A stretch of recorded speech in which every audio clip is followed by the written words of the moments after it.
जन्माष्टमीची पूर्ण रात्र कशी कृष्णमय झालेली असते. संपूर्ण रात्र भजन कीर्तन हरे राम हरे कृष्ण ह्या स्वरांनी नादमय झालेली असते. जनमानसात इतक्या खोलवर रुजून बसलेलं हे कृष्णचरित्र जितकं लोभनीय तितकंच ग्रहणीय आहे. निसंदेह भारत देश सर्वश्रेष्ठ आहे, पण भूतकाळात तो अभिशप्त राहिला आहे हे देखील विसरता येत नाही. पुरातन काळात इतिहासात असे कितीतरी उदाहरणं आहेत. आक्रमणकारी तर शत्रू होतेच, पण स्वकीयांनी केलेली गद्दारी, आपसी भांडणं देशवासियांना अवसादग्रस्त करत होती. कुटुंबातील आपसी भांडणामुळे महाभारत घडलं. आपसातील भांडणामुळे यादव कुळाचा नाश झाला. एकाच संस्कृतीचे असूनही मामा भाचे एकमेकाचे वैरी बनले. देवकीचा 8वा पुत्र तुझा संहार करील ही भविष्यवाणी ऐकल्यानंतर वसुदेव देवकीवर कंसाने सक्त पहारा ठेवला होता. देवकीचं एकही अपत्य जिवंत राहता कामा नये यासाठी त्याने कडा पहारा ठेवला होता. सक्त निर्देश दिले होते, परंतु नियतीने नियत केलेली व्यवस्था कोणालाच बदलता येत नाही. कडक पहारा असून देखील देवकीच्या 8व्या पुत्राला सकुशल मथुरेबाहेर पाठविलं गेलं. कसं बरं हे शक्य झालं असेल? सत्ताधाऱ्यांच्या सक्त पहाऱ्यातून कसं सुखरूप पोहोचवलं गेलं असेल त्या बाळकृष्णाला? त्यातून पावसाळ्याचे दिवस, यमुना तुडुंब भरलेली आपण वाचलं आहे, ऐकत आलो आहोत की नेमकी त्याच वेळी पहारेदारांना गाढ झोप लागली.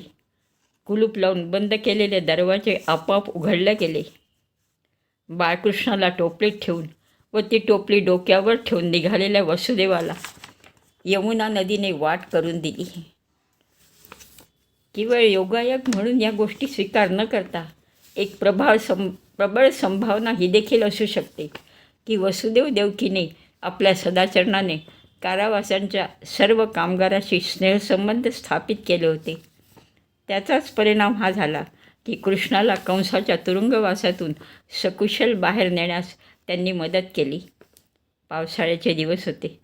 त्या यमुना नदीच्या उफाळणाऱ्या पाण्यामधून हिमतीने वाट काढून वासुदेवाने सिद्ध करून दाखवलं की प्रत्येक संकटातून मार्ग काढता येऊ शकतो.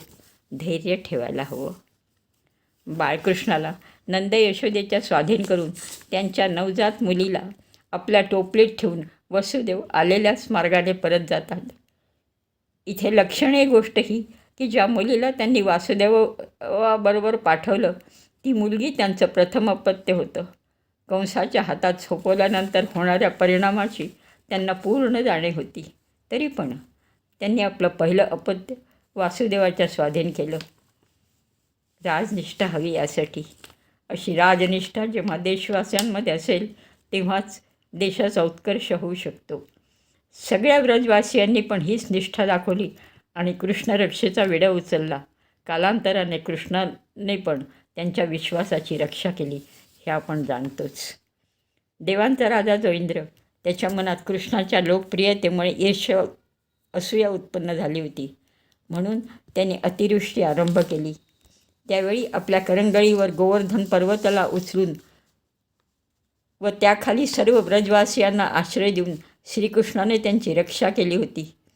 सत्यभामाच्या सोबतीने कृष्णाने नरकासुराचा निपात केला आणि त्याने अपहरण केलेल्या 16,000 स्त्रियांना मुक्त केलं होतं. विडंबना ही की नरकासुराच्या कैदेतून सोडविलेल्या त्या स्त्रियांना स्वीकारण्यास कोणीच तयार नव्हतं. त्यामागे ही शंका होती की लोकांच्या दृष्टीने त्या सर्व स्त्रिया भ्रष्ट होत्या. प्रश्न उत्पन्न झाला होता. ही समस्या सोडविण्यासाठी कृष्णाने एक सभा आमंत्रित केली. उपस्थित समुदायाला आव्हान केलं की या स्त्रियांचा स्वीकार करणारा समाज तयार नाही. ह्या आता काय करतील? कुठं जातील? ह्या निष्कलंक असून देखील पुन्हा राक्षसांजवळ जाण्यास त्यांना लाचार व्हावं लागलं तर शत्रूच्या अंकित होऊन त्या त्यांच्या प्रजेला जन्म देतील व तीच प्रजा आपली शत्रू होऊन आपल्यासमोर उभी राहील. हा संभावित हानिकारक परिणाम टाळण्यासाठी त्याचा स्वीकार करणं अत्यंत जरुरीचं आहे. या प्रभावी वक्तव्याचा परिणाम युवा मनांवर झाला आणि असे 16,000 तरुण पुढे आले. ज्यांनी त्या स्त्रियांबरोबर विवाह करण्याची तयारी दाखवली. ह्या प्रकरणात कृष्णाला खूप लोकापवादाचा सामना करावा लागला, पण तिकडे दुर्लक्ष करून त्यांनी सर्वप्रथम एक व्यावहारिक, सामाजिक व धार्मिक एकीकरणाचा संदेश दिला. पांडवांचे दूत म्हणून जेव्हा श्रीकृष्ण राजसभेत गेले तेव्हा दुर्योधनाने त्यांचा अपमान केला व त्यांना बंदी बनवण्याचा आपल्या सेवकांना इशारा केला. सेवक पुढे सरसावले व दुर्योधनसोबतच हे बघून ते भ्रमित होऊन गेले.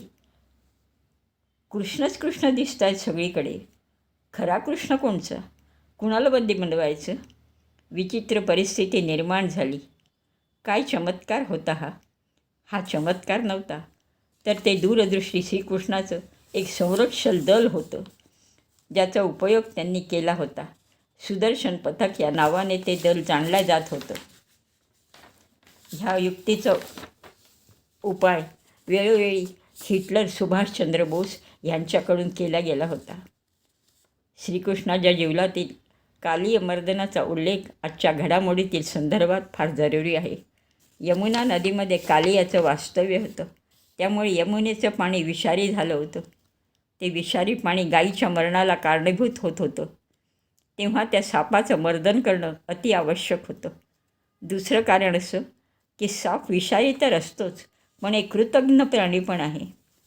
तेव्हा वेळीच त्याला कुचलून टाकायला हवं. कालिया मर्दनाचा प्रसंग हेच दर्शवतो की समाजकंटक पण विष पसरवायचंच काम करतात, त्यामुळे त्यांनाही ताबडतोब ठेचून टाकणंच गरजेचं आहे. या सगळ्या प्रतिकात्मक गोष्टी असू शकतात.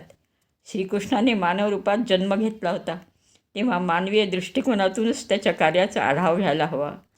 जीवनभर त्याने स्वतःला कुरुकुलाचा सेवकच मानलं. केवढी महानता, एवढं विशाल दर्शन! हे सत्य दृष्टीआड करता कामा नये की त्यांच्या कर्तृत्वामुळे त्यांना ईश्वरी अवतार मानलं गेलं. त्याच्या महानतेचा परमोच्च बिंदू तेव्हाच लक्षात घेता येऊ शकतो की जेव्हा त्यांनी भीष्म पितामहांना आशीर्वाद मागितला होता की कर्तव्यपूर्तीनंतर सर्वांचा निरोप घेतेवेळी त्यांना निःश्रेयस निर्वाण मिळो.